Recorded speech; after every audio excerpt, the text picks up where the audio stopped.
కృష్ణుడికి యశోదాదేవి రాముని గురించి చెప్పగానే ఏం జరిగిందో తెలుసా? ఒకరోజు సాయంత్రం శ్రీకృష్ణుడు తన తల్లి యశోదమ్మ ఒడిలో కూర్చున్నాడు. అమ్మా, నీవు ఎప్పుడు నా కథలు చెబుతావు? ఈరోజు నీవు శ్రీరాముడి కథ చెప్తావా? నాకు ఆయన గురించి వినాలనిపిస్తుంది.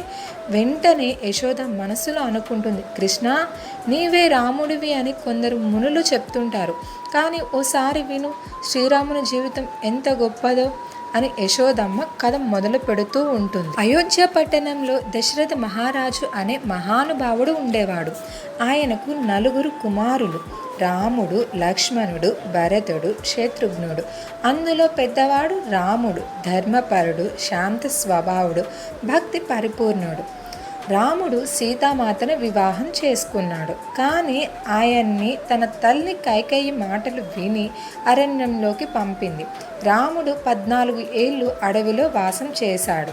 ఆ సమయంలో రావణాసురుడు సీతామాతను అపహరించాడు.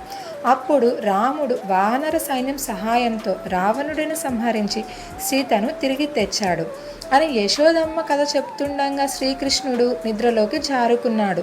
ఉన్నట్టుండి, లక్ష్మణ, ధనస్సు తీసుకురా, సీతను ఎవరో తీసుకుని వెళ్తున్నారు అని పెద్దగా అరుస్తాడు కృష్ణుడు. కంగారు పడి కృష్ణుడు తలపై ఒక మొట్టికాయ వేస్తుంది.